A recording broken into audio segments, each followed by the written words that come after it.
Si te parece, podemos ir haciendo las presentaciones, que ya estamos en horario, y luego pasás a presentar la charla, y la modalidad es la que hacemos todos los viernes.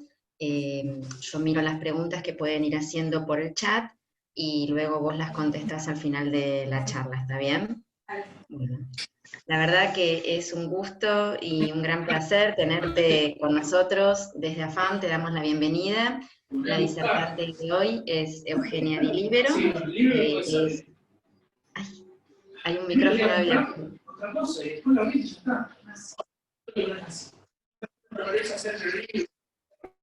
Bueno.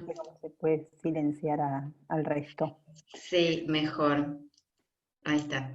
Bueno, Eugenia es farmacéutica, especialista en farmacia hospitalaria, fue residente del Hospital Durán y actualmente es titular de una guardia en el mismo hospital de Cava, y es jefa de la sala de la farmacia clínica e instructora de residencia en el IGA de Evita Lanús, y es investigadora clínica y profesora adjunta de la práctica social educativa en la cátedra de farmacia clínica también de la Facultad de Farmacia de UBA. Así que es un placer tenerte con nosotros, Eugenia. Sabés que soy tu fiel seguidora, fan number one, y bueno, damos inicio, si te parece entonces, a la charla del día. Muchas gracias en nombre de AFAM. Bueno, no, de nada, muchas gracias por la invitación y gracias a todos los que se han sumado a la charla para hacer un poco de debate sobre esta temática que nos tiene un poco aburridos a todos, pero está bueno mantenerse alerta de las novedades para con espíritu crítico ver qué implementamos. Como el tiempo no es demasiado extenso, no me voy a poner a analizar concienzudamente cada ensayo, sino básicamente la idea que yo tenía para presentarles es una hoja de ruta como la que están viendo en pantalla, con los puntos prácticos a partir de un caso clínico muy estándar que refleja la realidad de un paciente que tuvimos en el hospital, pero que a cualquiera de ustedes les va a parecer muy familiar. Y entonces cuestionar un poco los renglones habituales de una prescripción de un paciente COVID para ver qué podemos aprender de esto y si estamos haciendo las cosas bien o bueno, después estaría bueno al final que compartamos un poco qué les sucede en sus hospitales porque hay bastante controversia al respecto de todo. Y bueno, esta es la hoja de ruta que les presento, después eso nos quita que después terminemos hablando de otras intervenciones. Por empezar, la antibiótico-terapia, vamos a hablar un poco de la tromboprofilaxis, que es un punto de debate importante, la corticoterapia, que está tan en boga como parte del tratamiento estándar en cualquier paciente con PCR positiva, la utilidad del plasma de convaleciente, y un poquito de la evidencia de bloqueantes neuromusculares, sobre todo en el área del distrés respiratorio, ¿no? Porque en COVID, ya lo vamos a ir repitiendo, no abunda la cantidad de ensayos bien diseñados como para analizar específicamente en COVID qué pasa. Bueno, este es un paciente que tuvimos en el hospital, masculino de 59 años de edad, como antecedentes patológicos, solamente reportaba tener EPOC y ser tabaquista. Su medicación habitual era un aerosol de salbutamol que lo usaba a demanda y pesaba 100 kilos. Se presenta al hospital con una historia de un cuadro clínico de 5 días de evolución, caracterizado por fiebre, mialgias, tos y aumento de su disnea habitual. Tenía una PCR para coronavirus en hisopado nasofaringeo del 26 de julio, en donde se detectaba genoma viral. El 27 de julio concurre a la guardia, estaba en aislamiento en su domicilio, concurre a la guardia del hospital por incremento de la disnea, y se presenta con una saturación del 70% al aire ambiente, y el del 90% con máscara de reservorio. En la tomografía se observaban extensos infiltrados bilaterales multilobares en patrón de vidrio esmerilado, y se interna en el área COVID de clínica médica de nuestro hospital, se inicia ceftriaxona claritro. Al día, a las 24 horas, evoluciona con profundización de la hipoxemia, reportando 70% de saturación con máscara de reservorio, se traslada a terapia intensiva y se conecta a asistencia respiratoria mecánica. Recibe 400 mililitros de plasma de convalecientes en ese interim, y estos eran los laboratorios de ese momento, presentaba linfopenia, que es algo característico de estos pacientes aparentemente, y positivo, nada más. Algo de fallo hepático ya estaba presentando, disculpen, ahí está el hepatograma, y también ya la pasé a la creatinina 1.4, en la PCR 17.1. Estos eran los gases, donde se ve que está ya ácido al momento de ingresar a terapia intensiva, y se traslada el 30 del 7 a otros sanatorios porque colapsó nuestra terapia intensiva por los contagios en el personal. Ya el médico que intubó a este paciente, de hecho, ya hacía como 48, 72 horas que estaba de guardia, y no había quien pudiera continuar con las guardias, así que el paciente se traslada a otro sanatorio. El 1 de agosto evoluciona con hipotensión sostenida y altos requerimientos de noradrenalina, no me acuerdo el dato de las gamas, pero eran muchas, y fallo múltiples de órganos. El 3 de agosto comienza a recibir soporte de terapia de reemplazo renal, y el 12 de agosto finalmente ovita. Esta es la prescripción al ingreso a UTI, que nos estuvo poquito, o sea, el momento con el que ingresa yo me lo encuentro con esta prescripción de ranitidina, enoxaparina, la dosis de 60 miligramos día, antibióticos, pipertazo, 4,5 cada 8, y vancomicina 1,5 gramo cada 12, todo ajustado a su función renal. La dosis de midazolam está a 0,3 miligramos kilo hora, fentanilo a 2,1 miligramos kilo hora, pancuronio a 0,05 miligramos kilo hora, y también recibía dexametasona 8 miligramos día en forma endovenosa. Bueno, era el caso disparador como para que vayamos analizando punto por punto, a ver qué sostén tiene cada una de las intervenciones que se han tomado con este paciente. Entonces, el primer punto a discutir es el rol de los antibacterianos. Lo que establece la OMS, como en sus reportes respecto de la amenaza que están significando el desmedido uso de antibacterianos en el contexto de la pandemia, resaltan que reciben antibióticos muchos pacientes que se presentan con enfermedad leve, que no tienen neumonía, o que tienen neumonías moderadas, pero que tienen agente etiológico establecido. Entonces las cifras, globalmente hablando, hablan de un 70% de pacientes hospitalizados que reciben antibióticos. Me atrevería a decir que en nuestras áreas ese porcentaje está bastante más aumentado.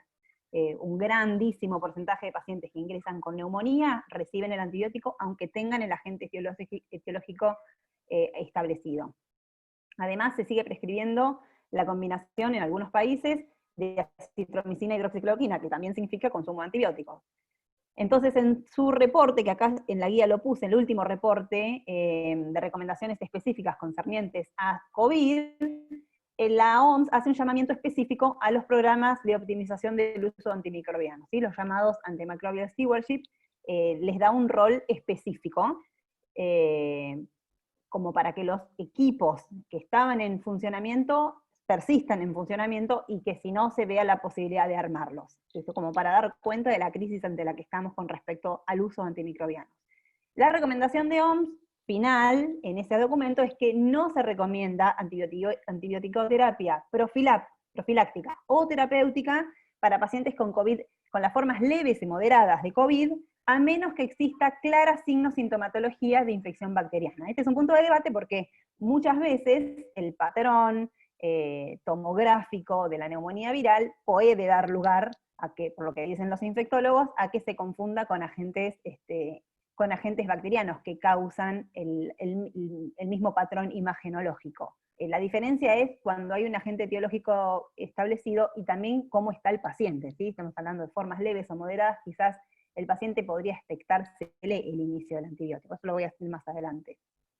La OMS sí recomienda tratamiento antibiótico empírico para pacientes con COVID confirmado o sospechado, pero en sus formas severas, considerando el juicio clínico, ¿sí? esto de reevaluar las imágenes, cuán probable es que tenga un agente bacteriano como responsable del cuadro, los factores de riesgo que van a posicionar al paciente en situación de gravedad o no, y de cuán probable sea que tenga una evolución tórpida si necesitaba un antibiótico de entrada y no se lo ponemos.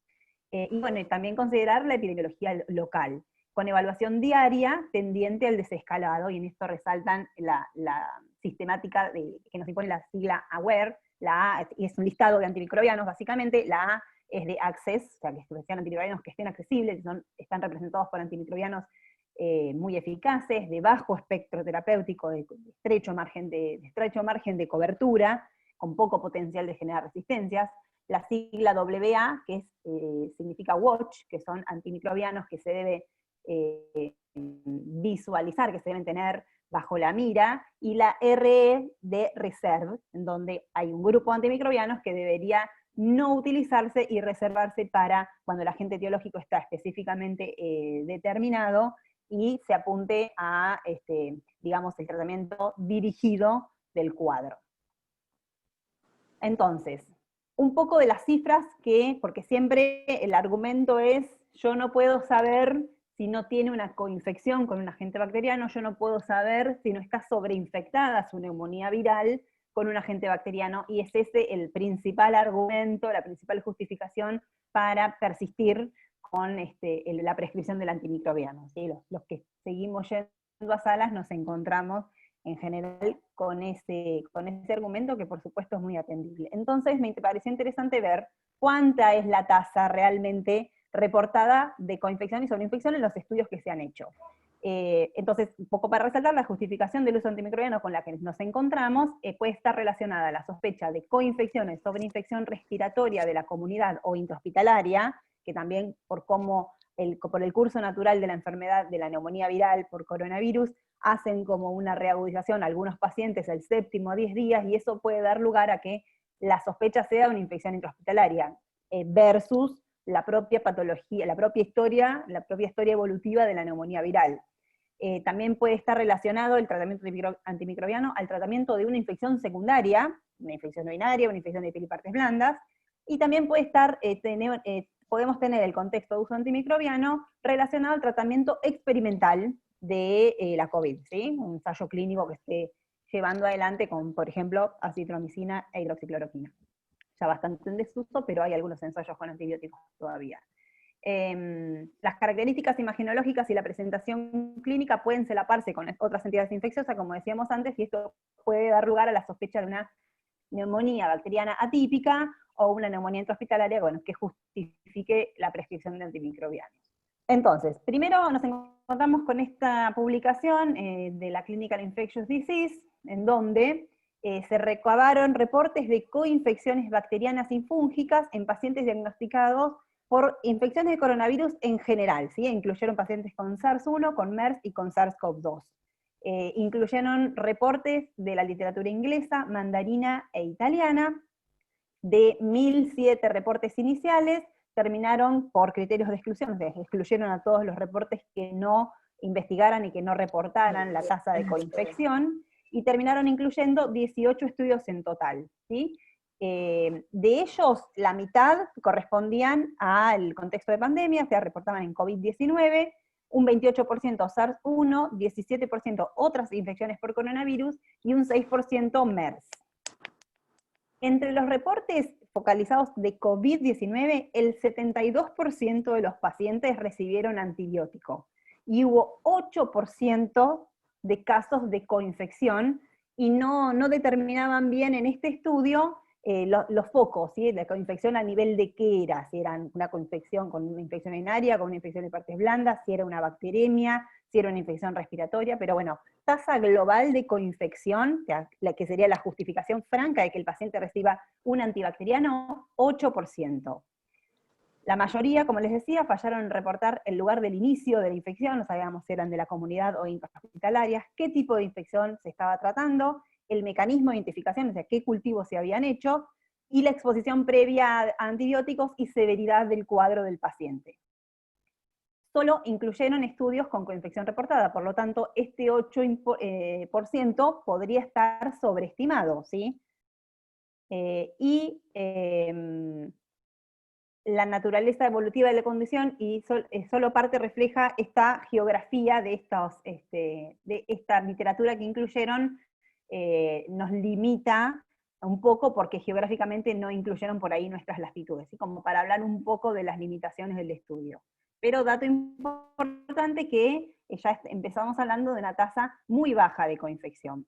Este otro estudio, hecho en Irlanda, es un estudio observacional retrospectivo en una institución donde contaban con la asistencia pautada de un equipo de antimicrobial stewardship 2 veces por semana.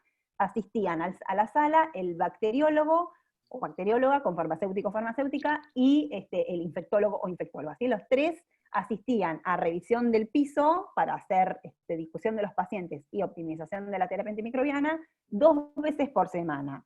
En el contexto de pandemia esto fue suspendido, ¿sí? O bien porque se abocó al equipo a otras actividades que tuvieran que ver con la pandemia, o por cuestiones de seguridad en cuanto a la exposición, no asistieron más.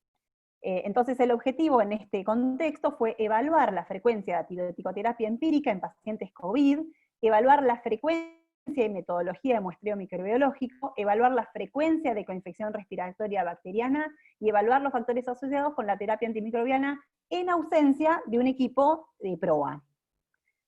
Se incluyeron pacientes con PCR positiva, se les hizo un seguimiento de 2 meses, si mal no recuerdo era febrero-abril, se registraron la severidad, las características clínicas, los antibióticos que se iniciaron, los cultivos, las vías de administración y la duración. Se incluyeron en total 117 pacientes, se reportó una tasa de mortalidad de 14,5, más o menos la tasa de mortalidad asociada a COVID en pacientes hospitalizados en sala general es de alrededor del 20%, así que digamos que es representativo. Al 81% de los pacientes se le prescribieron antibióticos dentro de las 24 horas. Esto es como para reflejar que esto es algo global lo que está sucediendo. 84 pacientes de esos 117 fueron tratados por sospechas de infecciones respiratorias bajas, ¿sí? Esto eran el 72% de la muestra. 79 de esos pacientes fueron cultivados y se obtuvo un cultivo positivo en 8 pacientes. Había una cándida también que se había identificado, pero fue descartada. Con lo cual, esto redunda en una frecuencia de coinfección en los pacientes que tenían que como foco principal la infección respiratoria baja, que son nuestros pacientes, de un 6%, ¿sí? Más o menos en línea con el reporte anterior. Y esto como para ilustrar que, que estamos ante un uso de antimicrobianos que no está en general representado por amoxiclavulánico, ¿sí? Ustedes después me dirán en sus hospitales, a nosotros la ceftriaxona se nos acabó, y eso nos dio lugar a poder volver a utilizar ampicsulbactam sin gran impacto, al menos que estemos al tanto, en el uso de EPP, que era la mayor justificación, ¿no? Usar ceftriaxona para minimizar la exposición y que se entrara una sola vez al día. Bueno, no parece haber tenido un impacto gigante haberlos pasado en ampicsulbactam, así que mantenemos esa pauta que ecológicamente es mucho más mucho más para privilegiar, ¿no? Entonces, fíjense los antibióticos que se les inician a los pacientes, ¿sí? En general, pipertazo, meropen, enceftriaxona, cefalosporina, o sea, agentes con mucha potencialidad de generar resistencias, y que esto lo vamos a padecer en los próximos años, meses. Las muestras tomadas, y esto es una general en las series de casos, en general lo que más se toma es hemocultivos, lamentablemente, porque se trata de una infección respiratoria, entonces tendría mucho más rédito y sería mucho más importante al momento de tomar decisiones que se colecten muestras respiratorias. El 88% de los pacientes habían sido cultivados, un 40% solamente tenían muestras de esputo disponible, y muestra de orina, que esto también se reporta bastante, y no es la generalidad hacerlo en nuestras latitudes, muestra de orinas para test de antígeno urinario, ya sea para neumococo como para legionela creo que es, 32%. La terapia secuencial, repito, sin el equipo de antimicrobial stewardship, solo se dio en el 34% de los casos. O sea, el pasaje a vía oral solamente en el 34% de los casos. La duración de la terapia intravenosa, en consecuencia, duraba un promedio de 5 días. Y la duración total del tratamiento antimicrobiano, una patología viral, donde el 6% solamente tenían coinfección demostrada, tenía 7 días de duración, ¿sí? A pesar de todo era un tratamiento corto, pero bueno, podríamos rever ese número y pasar a 0 días de tratamiento antibiótico.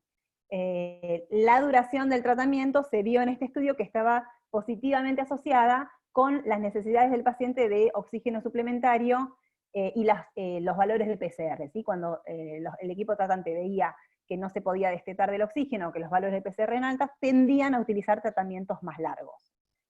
Y por último, ahí esto no me quedó la animación, discúlpenme, pero voy a tener que ir corriéndolo, porque si no, no me van a ver el texto. Bueno, este es un estudio hecho en Inglaterra, ¿sí? Un estudio observacional también retrospectivo que incluyó a todos los pacientes con PCR positiva durante un lapso también de 2 meses. El diseño era muy parecido al irlandés, pero no evaluaban la utilización de antimicrobianos, simplemente se enfocaron en el aislamiento de gérmenes causales. 3.2 incluyeron en total 836 pacientes y el 3.2% tuvieron un aislamiento bacteriano positivo en forma temprana, o sea, entre el día 0 y 5 desde la admisión, solamente un 3.2% tenían un cultivo positivo, de lo que fuera. Y a lo largo de la internación, con cultivos que se hicieron posterior a esa fecha, ese número, a lo largo de toda la internación, contando toda la internación, el número creció a 6.1%. Como ven, más o menos es esa la tasa. Lo que hicieron muy bien en este estudio es disgregar en dónde daban positivos y cuán jerarquizable era el germen que se obtenía en los cultivos como para asociarlo al requerimiento de una terapia antibacteriana, ¿sí? Entonces, lo que ellos llamaron verdaderos hemocultivos eran donde se aislaban patógenos clínicos que se correspondieran con el cuadro. Entonces, hemocultivos hubo un 3.2% de positivos de patógenos que no fueran, por ejemplo, estafilococos coagulasas negativos. Y solo 2 de todos esos identificados como agentes relacionados a infección respiratoria. Sabemos muy bien que en el contexto hospitalario muchos gérmenes que se identifican o pueden ser contaminantes o pueden ser bacteriemias transitorias que no tienen mucho que ver con el curso evolutivo y ni la clínica del paciente. En este estudio también compararon como cohorte, hicieron como control con pacientes influenza positivos, en el mismo lapso, en un lapso de tiempo de septiembre del 2019 a abril del 2020. Me quedó un número de más ahí. Eso usaban como control. En este punto de los hemocultivos, para ver si la tasa de coinfección era diferente en las diferentes neumonías virales. En el punto de los hemocultivos positivos no hubo diferencia con la cohorte de influenza. Respecto de las muestras respiratorias acá, esperen que les voy a mostrar esto, están los positivos, disculpen. Acá están la tasa comparada, la tasa de cultivos que se hicieron, ¿sí? En la corte de coronavirus y en la corte de influenza. ¿Sí? Respecto de las muestras respiratorias, acá, ¿sí? Un 34.8% hubo de positivos, pero eran pocos los verdaderos positivos, eso lo muestro aquí.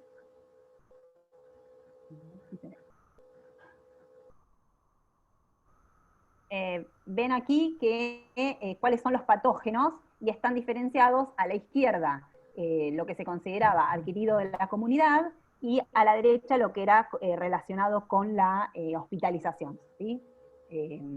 Relacionado a la hospitalización. Entonces, por ejemplo, había un revisor infectólogo que decía, esta pseudomona que me viene en un esputo de la comunidad, yo no la voy a considerar como agente infeccioso jerarquizable. Entonces, a eso me refiero cuando digo un verdadero patógeno, ¿sí? Por ahí sí el Staphylo aureus, que en las neumonías virales, por ejemplo en influenza, sí se relacionaban mucho las neumonías por influenza con el aislamiento de Staphylococcus aureus en muestras respiratorias. Entonces, pocos verdaderos agentes patógenos asociados a las muestras respiratorias. Y también, nuevamente, no hubo diferencias con la corte de influenza. Respecto de y esto también, otro punto que hay que debatir, es cuán jerarquizable es un positivo en una muestra respiratoria, cuando sabemos que, sobre todo a nivel hospitalario, las vías respiratorias se colonizan y lo que podamos aislar de putos respiratorias se podría ser contaminante. Respecto de la toma de muestras de antígenos urinarios, ninguno fue positivo, y respecto de la evolución, bueno, parecido al resto de las cortes, estaban los de alta 514, 262, esto está mal, 60 muertos y 262 seguían hospitalizados al momento de terminar este reporte. Eso es lo que hay respecto de reportes de coinfección, la tasa de coinfección. O sea, después cada uno de ustedes pensará cuán justificable es que le pongamos antibiótico a todos, teniendo estas tasas, teniendo esa epidemiología y viendo lo que impacta. Entonces se tendrá que hacer de caso por caso cuán justificable es que se inicie o que se continúe un tratamiento antibacteriano. Les muestro esto, que es el único ensayo que yo encontré que se esté utilizando antibacterianos como intervención clínica, ¿sí? Porque también ese podría ser otro justificativo, si no tiene mucha plausibilidad biológica en una neumonía viral utilizar antibióticos, pero bueno, a veces se le adjudican a los antibióticos, como pasó con la hidroxicloroquina, propiedades inmunológicas, entonces tendría sentido ver si había algún ensayo clínico que demostrara que la utilización del antibiótico redundaba en una mejor evolución. No encontré nada, pero sí encontré este protocolo que se está llevando adelante con acitromicina para probar si, aunque sea una neumonía viral, redunda en algún beneficio. Entonces, como recomendaciones de este bloque, considerar el antibiótico en pacientes donde la infección bacteriana es fuertemente sospechada. Si el foco no es claro y la clínica no es preocupante, o si los factores de riesgo colocan al paciente en alto riesgo de complicaciones ante un fallo en la terapia empírica inicial, bueno, ahí sí considerarlos también. Suspender el antibiótico o tomar conducta expectante respecto de su inicio cuando se confirme la etiología. Si tiene el paciente una PCR positiva y la clínica no es acuciante, se puede considerar expectar el inicio o suspender si ya lo tenía iniciado, en vista, como venimos viendo, de la muy baja probabilidad de coinfección en pacientes capaces, ya les repito, de tolerar un fallo en la terapia empírica inicial. Entonces no estamos hablando de un paciente escéptico, en donde si por casualidad tiene una infección bacteriana en curso y no le pongo tratamiento antibacteriano, eso va a impactar rotundamente en su mortalidad. Cuando esté disponible, ayudar a la toma de decisiones con el test de procalcitonina, que permite suspender antimicrobianos sin impacto en la mortalidad. Alentar la toma de muestras respiratorias, implementar tratamientos acortados y la rotación a vía oral, sobre todo a antibióticos del grupo de menos potencial de generar, perdón, de menos potencial de generar resistencias. Y cuando haya una identificación de un germen que sea causante de la coinfección, cuando la haya, desescalar a la gente de menor espectro posible. El otro tema controversial es la tromboprofilaxis. Entonces, hay muchas guías. Esta es la guía del Ministerio, esta es la guía de la CHEST, esta es una de la American, la revista de la American College of Cardiology. Esta es una guía española, o sea, y esta es de la ISTH, International Society of Thrombosis and Hemostasis. Un montón de guías con grados de recomendación absolutamente variables. La de la CHEST, por ejemplo, y la nuestra de Ministerio, están estrictamente fundamentadas en la evidencia disponible. Las otras hacen recomendaciones de expertos. ¿Qué sostiene, en definitiva, qué hay de ensayado clínico? La verdad que no mucho. Este es el ensayo, que ya lo habíamos visto algunos, en el que se sostiene la recomendación de enoxaparina para todos, ¿sí? Es un estudio de 449 pacientes con COVID grave, 99 de ellos recibieron heparina, principalmente enoxaparina, durante 7 días o más. El grupo anticoagulante, que eran 99 pacientes, se definió como eran los que estaban recibiendo heparina 5.000 cada 8 o cada 12, o heparina de bajo peso a las dosis de 40 a 60 miligramos día durante 7 días o más. 94 pacientes recibieron heparina de bajo peso y 5 de esos 99 recibieron heparina no fraccionada. El dímero D y el tiempo de protrombina y la edad correlacionaron positivamente, y el recuento de plaquetas correlacionó negativamente con la mortalidad a los 28 días en el análisis multivariado. Ahí muestran la asociación entre dímero D y las posibilidades de sobrevida. No se encontraron en el global diferencias en la mortalidad a los 28 días entre el grupo que recibió heparina y entre el grupo que no recibió nada. O sea, la mortalidad global en este análisis retrospectivo no fue diferente. Sí vieron un subgrupo de pacientes con un SIC, el SIC es el score de coagulopatía por sepsis, que se calcula ahí como les muestro en la tablita. En el subgrupo de pacientes con un SIC mayor o igual a 4, o un dímero D por encima de 3.000, esto es más de 6 veces el límite superior normal, la mortalidad de los 28 días sí fue menor en el grupo que recibió heparinoprofilaxis, ¿sí? Esto es súper agarrado de los pelos porque es un estudio retrospectivo, no controlado, no cegado, es un ensayo observacional retrospectivo en donde se ve una asociación entre uso de heparina y menor mortalidad.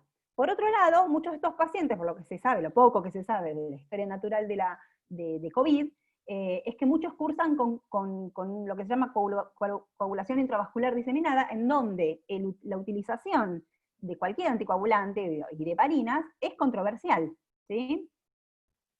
Entonces, nada definitivo en ese sentido. Después, hoy otro montón de estudios observacionales en donde se da cuenta de lo que parece ser una altísima tasa de trombosis asociada a la COVID, ¿sí?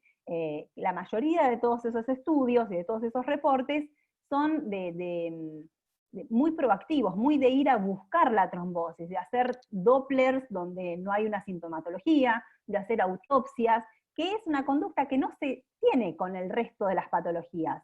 Entonces, es decir, hay un 30% de tromboembolias asociadas a COVID. Es muchísimo, pero no tenemos datos ciertos de con cuánta trombosis cursan el resto de las patologías infecciosas, las patologías inmunológicas. Una pequeña observación que también les invito a hacer a todos ustedes, si cambiaron sus salas de ser polivalentes a ser todas COVID, recuerden, yo lo tengo más o menos en mente, ¿cuántas TBP tuvieron en internación? Ahora que tienen TBP, pero evidenciadas clínicamente, ¿sí? Ahora que tenemos todo COVID, versus cuando teníamos pacientes con neumonía, con ACV, con insuficiencias renales crónicas, con síndromes nefróticos, que hacían quimio. ¿Cuántas TBPs más tenemos? Porque la verdad que a mí no me parece que haya más. Y ahora es todo COVID. Entonces, este estudio que les muestro acá da cuenta de eso, y lo que se propusieron es analizar no solo clínicamente cuánta tasa más de trombosis, clínicamente y confirmado por imágenes, ¿no? Cuando se pudiera, cuál es la tasa de trombosis, y también, algo que es muy importante, cuál es la tasa de sangrado, porque la coagulopatía asociada a COVID también tiene sus características especiales. Se habla de que hay heparinoresistencia, se habla de que cursan con TPs bajos, entonces usar las mismas profilaxis, o incluso como advocan algunos, dosis superiores de heparina, ¿nadie considera que los puede poner en mayor riesgo? Entonces, este estudio es un estudio multicéntrico, observacional, retrospectivo, que incluyó 400 pacientes con COVID ingresados en el hospital, de los cuales 144 eran críticos, que recibían heparinoprofilaxis a dosis estándar, que les muestro cuál utilizaron, es esa la pauta. En el EVITA adoptamos la misma pauta, ¿sí? Las dosis estándar profilácticas, salvo en obesos, donde se utilizaron dosis un poco más altas. Se compararon los parámetros inflamatorios y de coagulación entre pacientes con y sin complicaciones asociadas a la coagulación, se analizaron por análisis uni y multivariado, y luego se evaluó por análisis de sensibilidad. Bueno, todas cosas estadísticas, pero en definitiva el objetivo de ellos era ver cuáles marcadores aparecían asociados a la trombosis evidenciada por Doppler, o cuando no pudiera hacerse imagen, por Doppler y clínica, ¿sí? Por Doppler y clínica. Y estos son querían ver qué marcadores se asociaban a la ocurrencia de trombosis y también cuáles se asociaban a la ocurrencia de sangrado. Cuando vieron las tasas globales, vieron que esto es trombosis, ¿sí? Hubo un 4.8 global de tromboembolismo venoso confirmado, hubo algunos más, cuando sumaban las arteriales, ese número llegaba a 9.5, ¿sí? Y en los pacientes críticos las tasas eran casi del doble. Marcadores asociados a la ocurrencia de la trombosis, bueno, encontraron los que están en rojo, ¿sí? El dímero D, la PCR, la cuenta de plaquetas, la eritrosedimentación. Y por el otro lado, la parte que está gris, las tasas de sangrado, que a mí no me parecen para nada despreciables, y esto es con heparinoprofilaxis, ¿sí? Hubo una tasa de sangrado global de 4.8% de los pacientes enrolados, y en pacientes críticos casi el doble, ¿sí? Sangrado mayor, esto es el sangrado total, ¿sí? Sangrado mayor en los pacientes críticos 5.6 y en el global 2.3, ¿sí? Así que tenemos por cada 2 trombosis, más o menos, un episodio de sangrado. Y los mismos parámetros que correlacionaban casi para trombosis también correlacionaban para sangrado.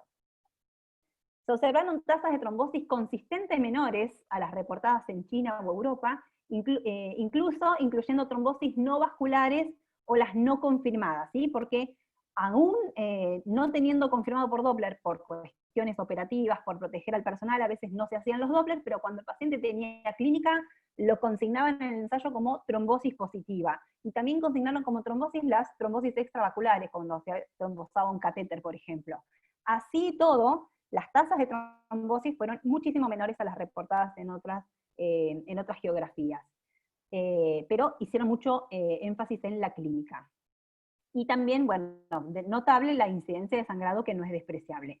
Así que desde este lugar se cuestiona la intensificación empírica, que está advocada muchas veces, apoyada por especialistas en hemostasia, ¿sí? Por las manifestaciones que ven a nivel de un laboratorio, pero no hay sostén clínico que nos hable de que eso es un abordaje eficaz, y muchísimo menos que sea seguro. ¿Ya? Más incertidumbre. Respecto de la corticoterapia, bueno, ya se venía hablando, voy bien de tiempo, díganme, porque yo no sé cuándo parar. Ya venían algunos reportes de principio de pandemia donde se sugerían en estudios retrospectivos, observacionales, alguna asociación entre el uso de corticoides, no me voy a detener demasiado en esto porque son los antecedentes, entre el uso de corticoides y una menor probabilidad de desarrollo de distrés respiratorio, menor mortalidad, menor severidad. Esto era el uso, con el uso de metilprednisolona, por ejemplo. Cuando al principio de la pandemia, ¿se acuerdan que nos decían corticoides? No, porque aumenta la replicación viral, etcétera, ¿sí? A principios de abril, marzo del 2020, este ensayo randomizado controlado, multicéntrico de dexametasona hecho en UTIs de España, 17 UTIs de España, enroló pacientes con distrés respiratorio moderado a severo, y los randomizó a la pauta de dexametasona 20 miligramos al día, desde el día 1 al 5, y después, desde el día 6 al 10, 10 miligramos día. El punto de valoración primario fue los días libres de RM a los 28 días, y dentro de los secundarios se veía la mortalidad por cualquier causa. Este ensayo se suspendió debido a una baja tasa de enrolamiento. ¿Sí?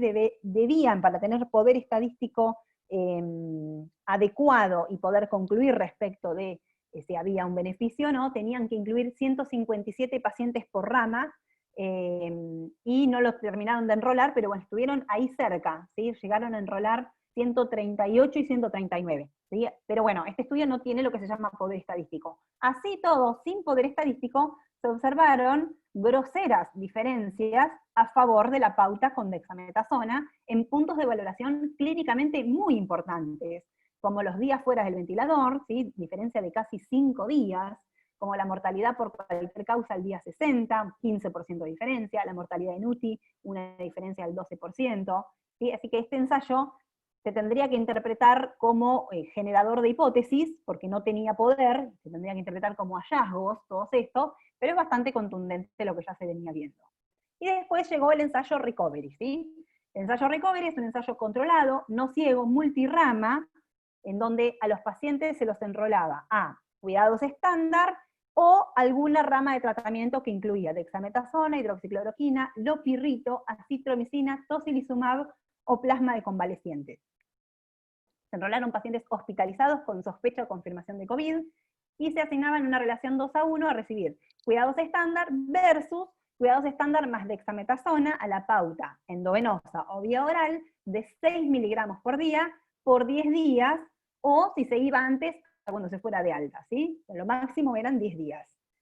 Versus, si estaba disponible en el hospital, otra de estas ramas de lopirrito, etc. El ensayo Recovery no tiene todas las ramas publicadas, sí ya se terminó la rama de hidroxicloroquina, en donde no se vio ningún beneficio, se terminó también la rama, el lopirrito creo, terminó de enrolar, y lo que muestran acá, que fíjense que dice reporte preliminar, es porque si bien habían terminado de enrolar a todos los pacientes, al momento de publicación de estos resultados, no estaba terminado el seguimiento, ¿sí? Porque los tienen que seguir por 28 días. ¿Por qué? Porque el punto de valoración primario era la mortalidad por cualquier causa a los 28 días desde la randomización. Tenían que tener al menos 2.000 pacientes en el grupo de dexametasona y 4.000 en el de cuidados estándar para dar un poder estadístico del 90%. Las características en la línea de base estaban bien balanceadas, y se ve, fíjense, en un total de 6.425 pacientes enrolados, esto es mortalidad en el eje de la Y, con una P muy significativa, se ve cómo disminuye la rama de dexametasona la mortalidad. Esto es en el overall. Cuando se estratifica por grupos correspondientes al soporte ventilatorio o al requerimiento de oxígeno, se ve todavía más diferencia en algunos subgrupos. Esto es el subgrupo de pacientes con ventilación mecánica, que estaba representado por 1.000 pacientes, en donde los cuidados estándar tenían esta mortalidad y la dexametasona la había bajado francamente. Un tercio la baja, la mortalidad. Estos son los pacientes con requerimiento de oxígeno, donde la mortalidad baja un quinto, y estos son los pacientes en donde no recibían, que no tenían un requerimiento consistente de oxígeno. No está reportado en el ensayo a qué consideraban ellos necesidad de oxígeno suplementario. Necesidad de oxígeno por cuánto tiempo, para lograr qué saturación. Entonces, esto es uno de los debates que siempre tenemos en la sala. Sí, tuvo la bigotera 2 horas, pero bueno, eso la verdad que no está muy definido en el ensayo a qué se considera requerimiento de oxígeno sí o no. Nosotros tomamos un requerimiento consistente de oxígenos de al menos 24 horas. Porque en el grupo que no tenía necesidad de soporte con oxígeno, fíjense que no hay una P significativa. El intervalo de confianza atraviesa el 1, y eso quiere decir que no hay diferencia estadísticamente significativa en cuanto a la mortalidad, ¿sí?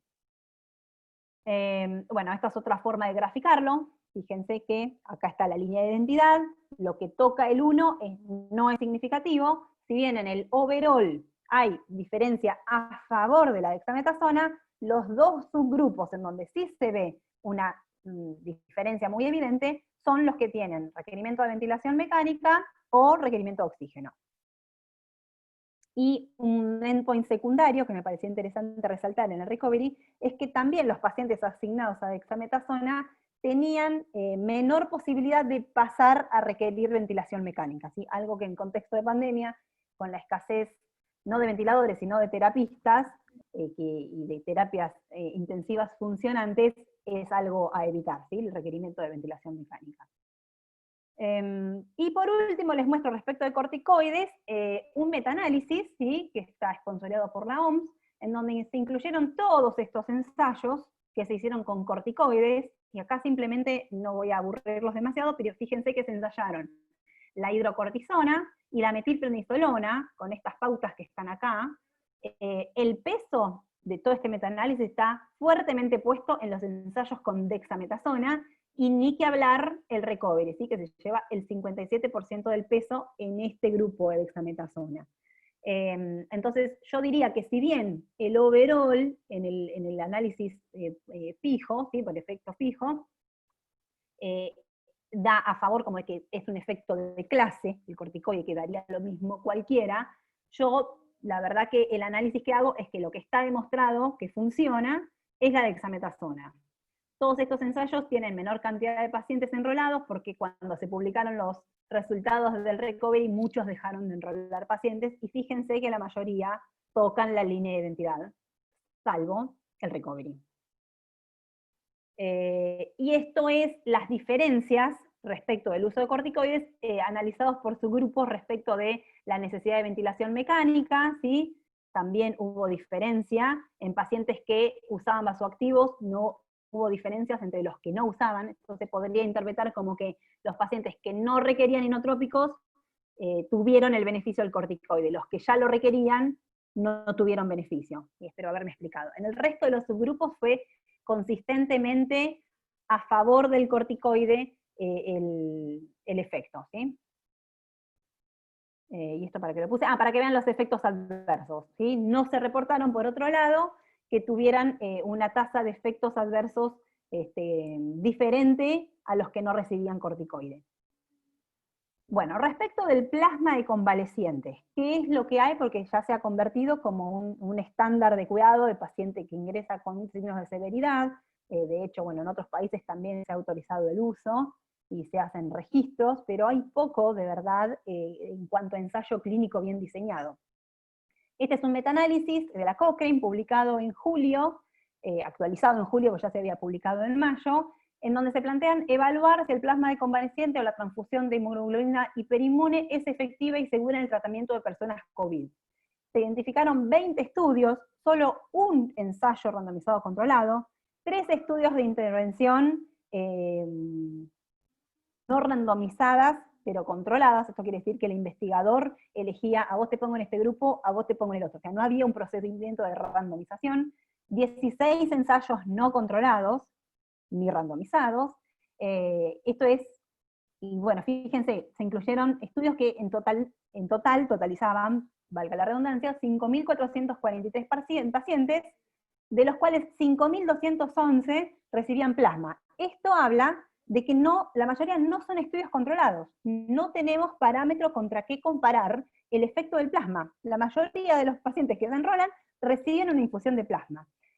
Así que la conclusión de Cochrane es que no se puede asegurar que el plasma convaleciente sea efectivo para las personas hospitalizadas con COVID, ni en cuanto al beneficio sobre la mortalidad, ni la necesidad de terapia intensiva, ni en cuanto a la mejoría sintomática. Hay una evidencia de muy baja certeza sobre la efectividad y seguridad de la terapia del plasma convaleciente para las personas con COVID, porque todos los estudios tuvieron un alto riesgo de sesgo y la calidad de los informes fue baja. No se han completado ensayos controlados ni estudios controlados no aleatorizados que evalúen los beneficios y los daños del plasma. Sin embargo, hay 98 estudios en curso que evalúan el plasma, de los cuales 50 son ensayos randomizados controlados. Esperemos que de estos ensayos que están en curso alguno arroje más luz. Les muestro lo que hay. El ensayo del doctor Lee, que es el paradigmático, es el único, ensayo, el que mencionaba la Cochrane, este es el único randomizado. Multicéntrico y no ciego, incluyeron pacientes que tenían imagen de neumonía y COVID severo. Esta es la definición clásica de severidad. Es frecuencia respiratoria de más de 30 por minuto, saturación de menos de 93 al aire ambiente, o una PAFI menor a 300. O también incluyeron pacientes críticos, estos eran que requirieran ARM, que estuvieran chocados, o que tuvieran otro fallo orgánico que requiriera UTI.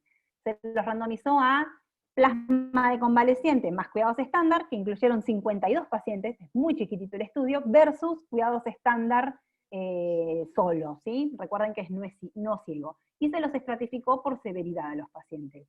Esa fue la dosis de plasma que se utilizó, 4 a 13 mililitros kilo. Esa está, bueno, no me voy a detener mucho en la velocidad de infusión. El punto de valoración primario fue el tiempo hasta la mejoría clínica dentro de los 28 días, ¿sí?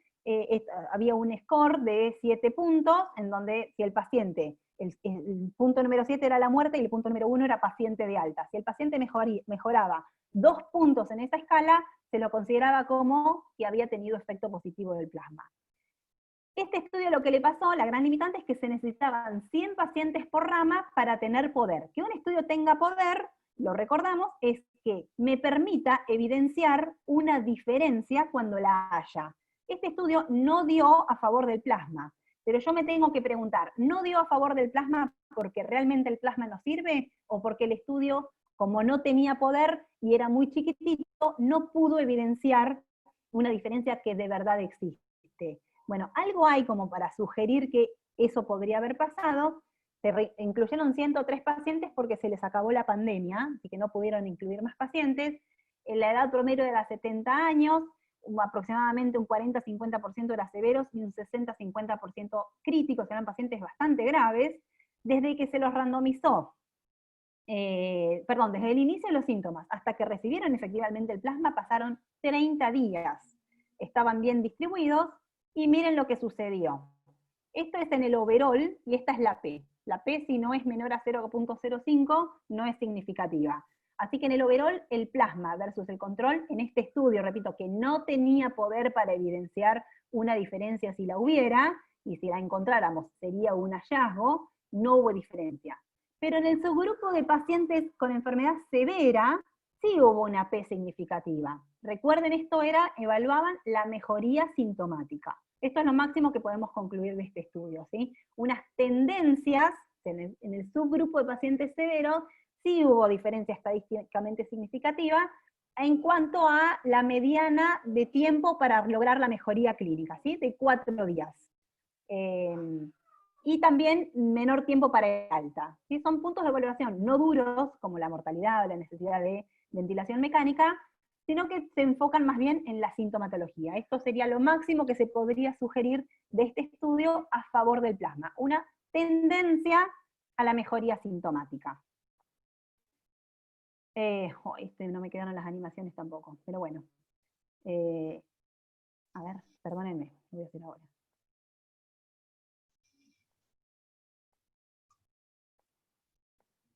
Bien, así no me ahí está. No importa el título, después lo acomodó la presentación. Es un registro en Estados Unidos del uso de plasma, ¿sí? Al momento de este reporte, este es un registro de 35.000 pacientes, pero ¿qué pasa? Nuevamente, es el registro de los pacientes que recibieron plasma. No tenemos un grupo comparador. Entonces, acá tenemos estratificado por título de anticuerpos, calificado como bajo, mediano y alto, la mortalidad a los 7 días y a los 30 días. ¿Sí? Fíjense que lo que sugiere este registro, que cuanto mayor título tenga, menor mortalidad tiene. ¿Sí? Ahora fíjense las tasas de mortalidad. Piensen que esto es un registro de pacientes en terapia intensiva, pacientes severos, todo tipo de pacientes que hayan recibido plasma. Unas mortalidades de entre el 10 y el 15%, ¿sí? Que son las tasas habituales de mortalidad. Estos a los 7 días y estos a los 30 días. 20-30%. Son las tasas habituales de mortalidad. Entonces, ¿por qué yo voy a pensar que el plasma les hace algo? ¿Me explico? Y respecto de la precocidad respecto de la infusión, sí también se ve que hay una asociación entre que menor mortalidad, también a los 7 días, si el plasma se administra tempranamente, que tardíamente. ¿Sí? Hay una tendencia a la menor mortalidad. Pero nuevamente, las tasas de mortalidad no parecen ser diferentes a la de los pacientes que en otros reportes reciben cuidados estándar. Así que nada me hace sospechar que el plasma les esté haciendo algo. Y por último, hoy que me llegó, mi residente me pasó por una vía espuria, pero es un estudio que no está sometido a la revisión por pares, está en esta base de datos que se llama medRxiv, en donde están los estudios publicados sin revisión por pares todavía, que no han sido aceptados en revistas con referatos, pero me pareció que estaba muy, muy bien llevado adelante. Es un estudio no ciego, multicéntrico, randomizado, de fase 2, hecho en India, el estudio PLACID, incluyó pacientes con PCR positiva, con criterio clásico de severidad, que era el que habíamos visto recién, respecto de la frecuencia respiratoria y la saturación.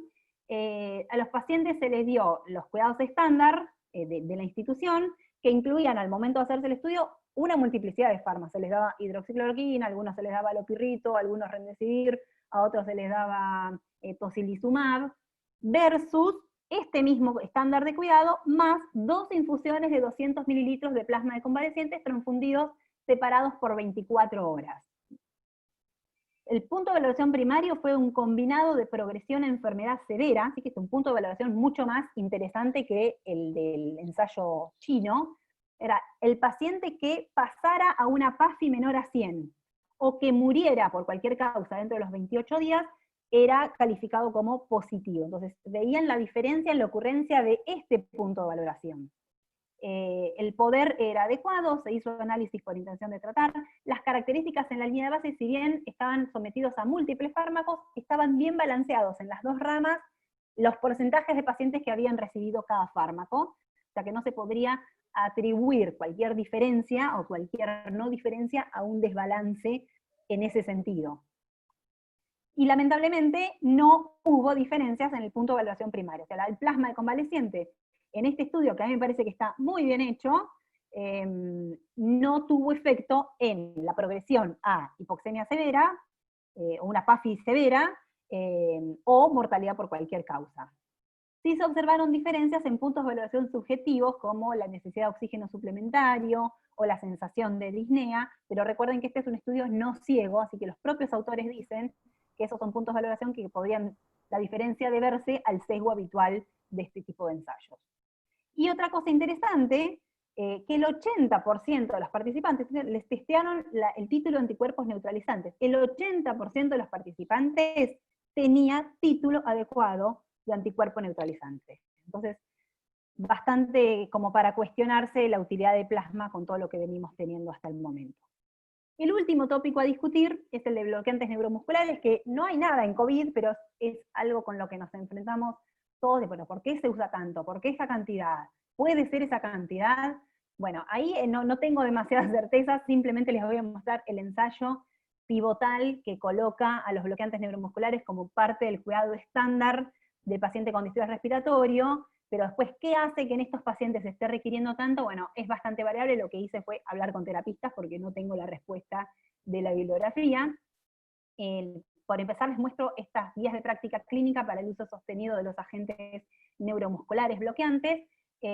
Están recomendados para unas cuantas indicaciones, pero en el contexto del distrés respiratorio agudo, la recomendación es que se sugiere un bloqueante neuromuscular administrado por infusión intravenosa continua tempranamente en el curso del distrés para pacientes con una PAFI menor a 150. Esa es la recomendación de la guía. Esta es la definición esta es la definición de Berlín de lo que es distrés respiratorio, y está calificado como leve, moderado y severo, también en base a la PAFI, en base a las imágenes, en base al tiempo de desarrollo de la enfermedad, como para que veamos que estos son los pacientes que se deben enrolar. Les dejo ahí también las dosis, que son bastante útiles siempre. Uno ve lo que dice la guía, y lo correcto sería preguntarse, ok, la guía me lo recomienda, pero ¿en qué se basan para recomendármelo? ¿Cuál es la evidencia cruda? Entonces, busqué los metaanálisis. Estos son los más nuevitos que están publicados, que engloban los ensayos de mejor calidad, digamos, en cuanto a bloqueantes neuromusculares en distrés respiratorio. Acá está calificada con este semáforo la calidad. Fíjense que el mejor ensayo es este de Papazian del 2010, ¿sí? Todos los demás están sometidos a algún grado de sesgo, ¿sí? En general es la no posibilidad de hacer un ciego con este tipo de ensayos. ¿Y cuál es la tendencia? ¿Sí? Si bien hay un grado de heterogeneidad, este I cuadrado habla de la heterogeneidad de los estudios y de cuánta certeza puedo extraer yo de la conclusión que me dé el metaanálisis, ¿sí? Porque si los ensayos están distribuidos así, si los pacientes son muy diferentes entre sí, este número me va a dar alto, entonces yo no voy a tener demasiada certeza que como intervención es efectivo en todos los subgrupos de pacientes. Pero hay una tendencia a que disminuye mortalidad. Esto es mortalidad a los 28 días en el paciente con distrés. La tendencia es, con un grado de heterogeneidad importante, a que la disminuyen. Y fíjense que el único ensayo, estos únicos dos ensayos que no atraviesan la línea de identidad y que están al límite de la significancia estadística, son el de Papazian y el otro de Liu del 2014. Cuando se ve la mortalidad a los 90 días, se pierde un poco la significancia estadística. Este es uno de los metaanálisis. El otro muestra básicamente lo mismo, esto es mortalidad a los 28 días, ¿sí? Una tendencia a favor de los bloqueantes neuromusculares en cuanto a mortalidad a los 28 días y a los 90 días. Como el único ensayo que me parece a partir del cual se ven todas estas diferencias a favor del bloqueante neuromuscular, analicé el ensayo de Papazian, ¿sí? Que se llama Accuracies. Es un ensayo randomizado, controlado con placebo, doble ciego, multicéntrico, que enroló 20 terapias intensivas. Se incluyeron pacientes que tuvieran ventilación mecánica endotraqueal por fallo respiratorio agudo hipoxémico y la presencia de las siguientes condiciones en un periodo no mayor a 48 horas. Son absolutamente estrictos en los protocolos y bajo los cuales se ha comprobado el beneficio del cisatracurio, que es la dosis del fármaco que han ensayado. Enrolaron pacientes que tuvieran una PAFI menor a 150, con una PIP mayor a 5 centímetros de agua y un volumen tidal de 6 a 8, bueno, son parámetros del ventilador, y que tuvieran infiltrados pulmonares bilaterales consistentes con edemas, que esto es ni más ni menos que la definición de Berlín, ¿sí? Luego de seteado el ventilador, según un protocolo muy estricto, y una sedación medida por el score del Ramsay de igual a 6, se administró un bolo de 15 miligramos de cisatracurio y se dio un goteo a la dosis de 37.5 miligramos hora por 48 horas versus placebo, ¿sí? Pero O sea, el placebo era una infusión ciega, o sea, se pudo mantener el ciego. Se analizaron los fallos orgánicos en el follow-up, en el seguimiento, en la ocurrencia de barotrauma y la fuerza muscular al final de la internación. El punto de evaluación primario fue la mortalidad a los 90 días. Las características en la línea de base estaban bien distribuidas, los pacientes eran admitidos y ventilados precozmente. El modelo de regresión de Cox resultó en una diferencia estadísticamente significativa a favor de la infusión de bloqueante neuromuscular, como se evidencia en este Kaplan-Meier. La mortalidad cruda a los 90 días no fue estadísticamente significativa, ¿sí? Fue significativa la tasa de mortalidad en el tiempo, pero no la cruda. Se reportó menor mortalidad a la proyectada, por lo cual se podría plantear que el estudio tenía una pérdida de poder, ¿sí? El tema con este ensayo, y también con la situación COVID, es la validez externa, que hasta qué punto, yo creo que en ninguno, somos capaces de replicar esta utilización del citracurio, que es la que ha redundado en un beneficio. En general, no se están usando estas pautas, está bastante asociado en estudios retrospectivos el uso de bloqueantes neuromusculares con efectos deleterios, como la debilidad. En este estudio no se vio mayor debilidad, pero se utilizó una infusión de 48 horas y se cortó.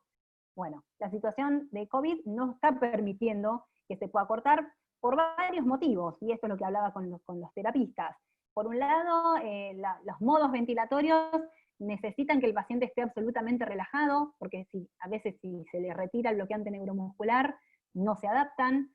Por otro lado, privilegiar la menor exposición del personal de salud hace aumentar estos requerimientos para que el paciente, a pesar de la analgosedación, estemos todos bien seguros de que no va a ser necesario entrar, y que va en contra de lo que postulan la mayoría de las guías, que es una vigilancia cercana, continua, titulación de las dosis. Bueno, esto no se está pudiendo hacer en el contexto de pandemia. Por un lado, porque se nota que es más difícil ventilarlos y adaptarlos, y por otro lado, para proteger al personal. Bueno, la esclerosis tenía algunos endpoints secundarios también a favor del cisatracurio. Y por último, para terminar, algunas reflexiones respecto de todo esto. Mencionar que hay 1.863 estudios intervencionales en la base de datos clinicaltrial.gov, lo acabo de buscar, y cuando uno pone COVID, los estudios de intervención, esto es los que están probando alguna intervención terapéutica, los que están en curso son 1.863, y hay de todo. Las intervenciones que han demostrado ser eficaces, bueno, las hemos ido repasando básicamente en esta presentación, son pocas y las condiciones de uso están rigurosamente determinadas. O sea, no es corticoide para todos, no es atracurio para todos, no es antibiótico para todos. Posicionarse en forma crítica en el escenario actual es en el que hay una extrema desinformación proveniente de las fuentes. O sea, la mayoría de la gente que está haciendo recomendaciones, a veces son expertos, pero no tienen sus recomendaciones fundamentadas en evidencia cruda, como por ejemplo las recomendaciones respecto de las tromboprofilaxis ampliadas, o los aumentos empíricos de las dosis, o incluso anticoagular plenamente. Provienen de recomendaciones de expertos en hemostasias, en el mejor de los casos, no de ensayos clínicos. Bueno, y ni que hablar de lo que circula por Twitter y por YouTube, etc.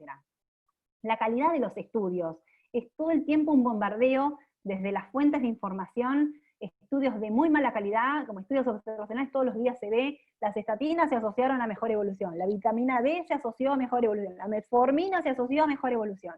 Después uno profundiza, y son estudios de malísima calidad, son estudios observacionales, o sea, no hay nada contundente que a mí me permita decir, bueno, le voy a dar metformina a este paciente porque lo voy a exponer a una mejor evolución porque tiene COVID. No, son pasibles de muchísimos sesgos esos estudios. Bueno, y ni que hablar de las series de casos, como lo que está ocurriendo con el ibuprofeno inhalatorio, ¿sí? Que no está aprobado para su uso, sin embargo se está recetando, porque lo único que hay de sostén es que un grupo de no sé cuántos pacientes, 80 la última vez que lo miré, habían reducido su tiempo de recuperación. Y no hay grupo control, como con el plasma. O sea, menor tiempo de recuperación respecto de qué? Respecto a un control histórico, respecto a lo que dice la bibliografía, muy mala calidad. Y las extrapolaciones que se hacen, el spray de carragenina sirvió en influenza, así que acá tiene que servir también. Así que es de resaltar, y en esto les sugiero, no sé, a mí me gustó mucho esta exposición del doctor Gianni Tognoni, que es un epidemiólogo de mucho prestigio, que lo auspició la Cátedra Libre de Derechos Humanos y Salud de la Facultad de Medicina, en donde él habla, mucho, ¿no? Pero resalta cómo en el contexto actual de globalización, ante una carencia absoluta de buenos datos epidemiológicos, y con las reglas para publicar rotundamente desdibujadas, toda la coordinación que es necesaria en una pandemia fue absolutamente funcional al mercado. Y está todo, pareciera, armado para posicionar un producto, llámese vacuna, llámese antiviral, y venderlo. Y las bases de por qué estamos en pandemia y por qué no se está pudiendo dar respuesta, no se están atendiendo. Por empezar, la crisis del sistema sanitario. ¿Por qué colapsan? Porque tenemos los mismos médicos trabajando en 5 instituciones que se enferman, se tienen que ir, no hay reemplazo porque se les paga poco, las camas son pocas, la infraestructura es débil. Eso no se atendió, ¿sí? Estamos todos enfocados viendo a ver si qué fármaco damos, pero no se va a la base del problema. Y bueno, por supuesto, esto no quiero dejar de decirlo, las pandemias que más matan, lo dijo el doctor Tognoni, no lo estoy diciendo yo, son la del hambre, la desnutrición, la desigualdad. Cuando uno ve lo que son los números de muertes asociadas a esas pandemias, no tienen nada que ver con la mortalidad a la que estamos expuestos, y simplemente no es para desatender todos los cuidados que tenemos que tener, sino para poner las cosas en contexto, y ser conscientes de que muchas veces las decisiones que se están tomando no tienen, me parece un poco hipócrita decir que se están tomando las decisiones que están tomando por una mejor salud para todos, cuando en realidad hay un montón de cosas que no solo ahora se están desatendiendo, sino que vienen desatendidas de tiempos inmemoriales. Así que bueno, eso es todo, muchas gracias. Eugenia, excelente, impecable tu disertación, tus conclusiones, polémicas como siempre, pero me encanta, te agradezco muchísimo porque la verdad que tu charla es un impacto. Y bueno, fueron surgiendo algunos temas, sobre todo con el uso de los de los bloqueantes neuromusculares que dicen en varios hospitales, se observa como un sobreuso, y bueno, obviamente que no hay protocolos. Antonella hizo el comentario de que ella observó sobreuso de bloqueantes sin protocolos de analgosedación. Ivana comentó en su hospital El Grierson que usan atracurio y usan becuronio. Y Leila comenta que no les dio resultado el pancuronio y que utilizan más becuronio y reservan para las insuficiencias renales el atracurio. Por lo que yo entiendo, en Argerich se usó atracurio casi siempre, y bueno, ahora me parece que es cierto lo que vos comentaste, ¿no? Que es como que se va haciendo sobre la marcha, sin demasiada evidencia lo que se puede. No, hola a todas, por empezar, las conozco a las 3, 4, no sé cuántas, no, las 4. Sí, coincido.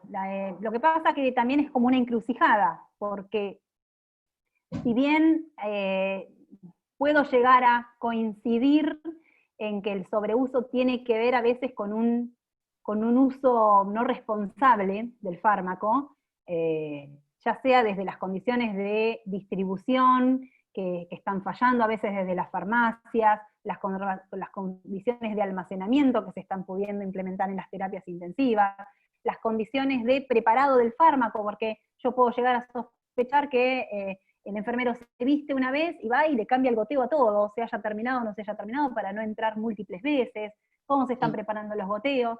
Pero por otro lado, es cierto, y bueno, y también mucho que no se insiste, o a veces hay que insistir en el le podemos sacar el bloqueante, le podemos sacar el bloqueante, porque si no, claro, es la garantía de que el paciente se queda dormidito, se queda adaptado, que no vamos a tener sobresaltos, pero bueno, hay que intentar insistir, pero no se puede garantizar, porque a veces insistiendo, y lo sé porque hay terapistas muy juiciosos que intentan sacárselos, y no se puede porque el paciente se pone disincrónico, se desadapta, se arranca todo, y ni que hablar si hay que pronarlo, ¿sí? Es casi imposible. Claro. Acá Antonella dice que asesoró mucho sobre las equivalencias cuando hay un cambio de los diferentes bloqueantes. Ay, ¿me quedé congelada? ¿O se quedó congelada Mariana? Voy a A ver, ahí, ahí ya, está, ¿me ahí escuchan? está, ¿Sí? ahí está. Em, Que Antonella comentaba las sobre conversiones, sí, perfecto, exacto. sí, es súper necesario. Esa tablita que mostré está en ese sentido, es súper necesario eso porque, de hecho, voy a confesar que yo, con los bloqueantes neuromusculares, habiendo asistido a terapia durante mucho tiempo, no era algo en lo que me fijara mucho, porque tenía la idea de que, bueno, se titulaba en base a la respuesta, que el paciente se adaptara y después de unos días se saca. No, no había grandes problemas al respecto. Y ahora con todo esto, bueno, me puse a ver las dosis, y la verdad que las dosis que utilizábamos siempre eran bajísimas, muy diferentes a las reportadas efectivas o las que están sostenidas por los guiamientos. Así que sí, súper importante las conversiones. Lamentablemente la evidencia es con el cisatracurio y no mucho más, así que Sí. también es como que estamos ensayando todo el tiempo y son manotazos de ahogado, no son intervenciones que uno querría tener con el paciente porque está bastante asociado a debilidad muscular, a la neuropatía del paciente crítico, y bueno, ni que hablar de los costos, pero en este punto en particular de lo que es la terapéutica del paciente COVID, tengo más interrogantes y más frustraciones que respuestas. No le Igual veo salida. tu método siempre me encanta. Te haces las preguntas y te las vas contestando. En mi Bueno, caso, pero yo en este te hago caso, esas la verdad, preguntas y espero que vos me las contestes. Porque la verdad que es todo muy difícil. Como vos decís, yo en la terapia no había visto ese uso de atracurio o becuronio. Había visto en quirófano, en las cirugías, pero no en las cantidades. no, Imagino que la no era gestión de algo la que me farmacia, alarmara, la verdad que nunca era algo que me hubiera alarmado. sí. Entonces ahora me lo tuve que poner a leer concienzudamente y eso me llenó de un montón de preguntas que tienen, de hecho me puse a ver cómo funciona el ventilador, los modos ventilatorios, eh, y bueno, y hablar, pero esto es como más del arte del terapista, bueno, no hay mucho otro guiamiento. Acá rescato algo que dijo Leila, que los farmacéuticos que van a las terapias realmente fueron cruciales en estos puntos porque no solo como asesoramiento, como apoyo, la verdad que hacen un papel excelente, ¿no? En eso apoyo lo que ella comentaba.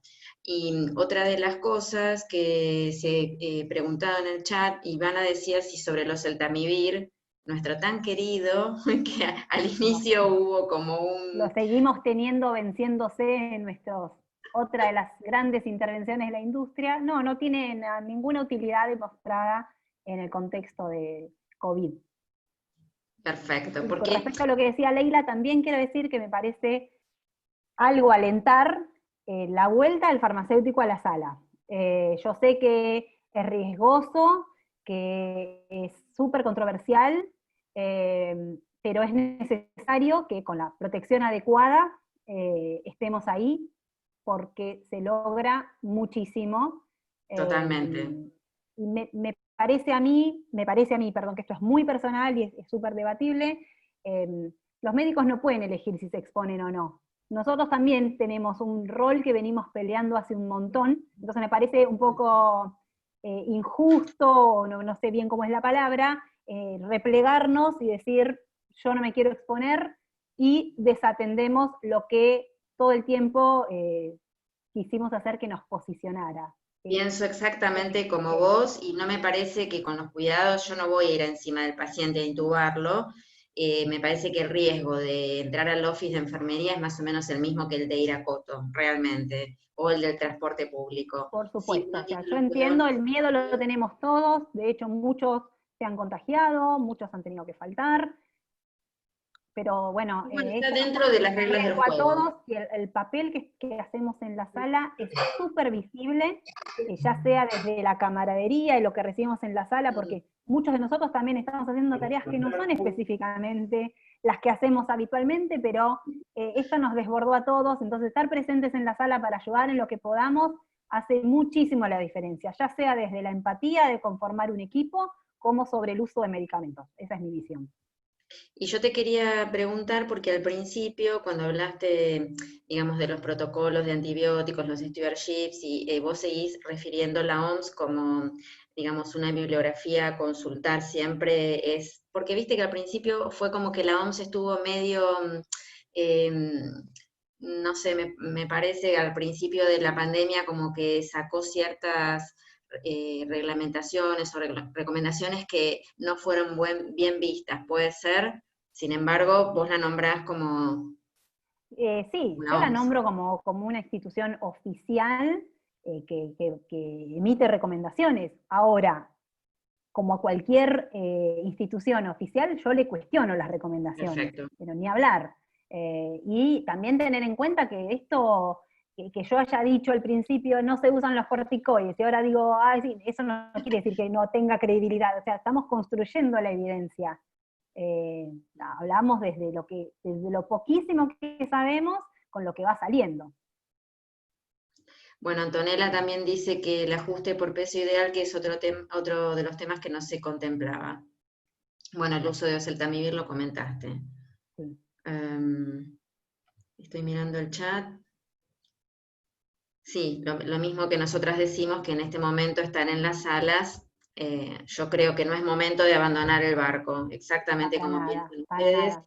Bueno, obviamente que los comentarios son excelentes de tu disertación, y a ver Gracias. si había alguna, bueno, creo que lo del estudio del plasma, que había una pregunta, vos la contestaste con ese estudio Ling Lu, no sé cómo se llamaba el chino.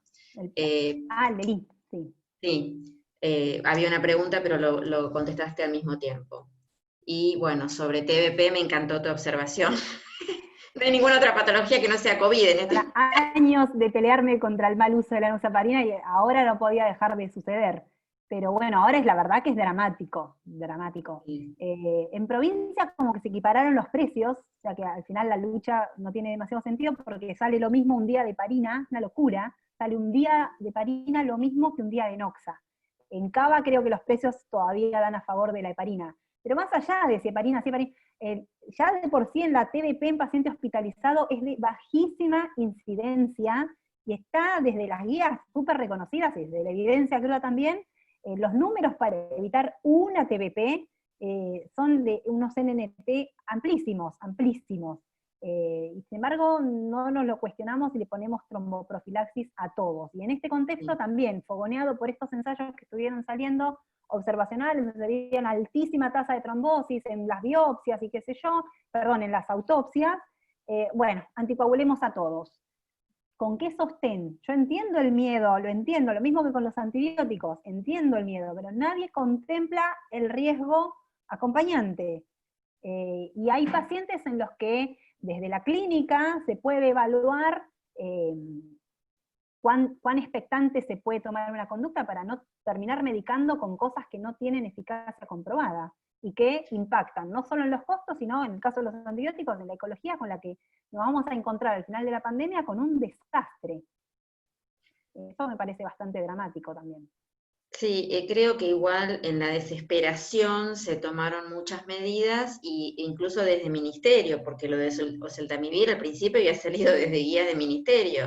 Y Sí, sí, después, sí, sí. bueno, Bueno, estuvo salió bien el Caletra del dinámico. ministerio, Caletra, la hidroxicloroquina, todo eso lo recomendó el ministerio, también me peleé, pero bueno, en esto me parece que la única que va es aprender, tenemos que aprender todos, e incluso desde el pregrado, el secundario diría, a tener una visión crítica desde lo que se nos quiere vender.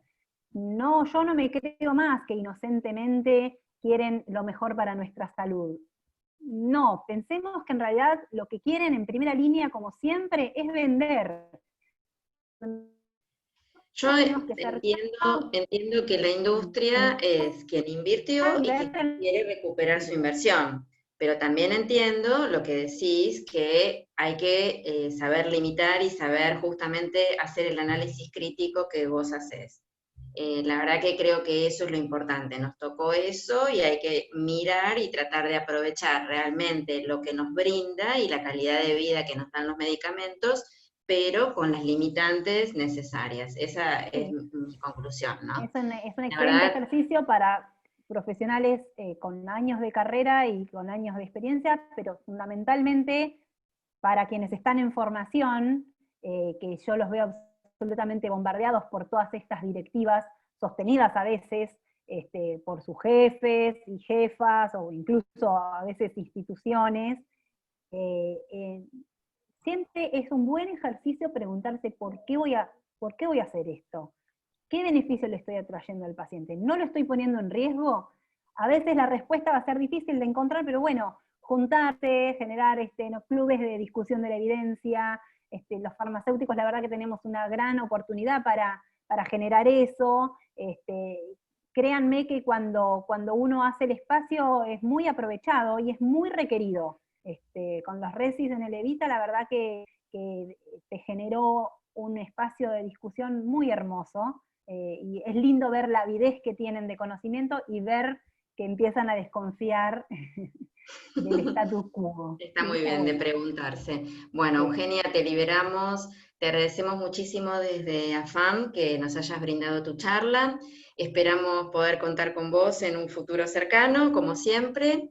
Y bueno, ya iremos programando para el 2021 estas nuevas modalidades Vacaciones online. vamos a Muchas programar para el 2000. gracias, la verdad excelente como siempre, verás todos los comentarios, brillante, excelente Muchas la gracias.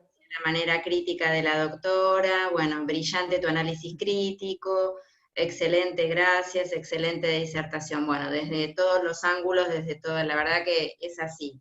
Te agradecemos Bueno, mucho muchas del gracias. Comité Científico y de Comisión Directiva de AFAM por tu presencia.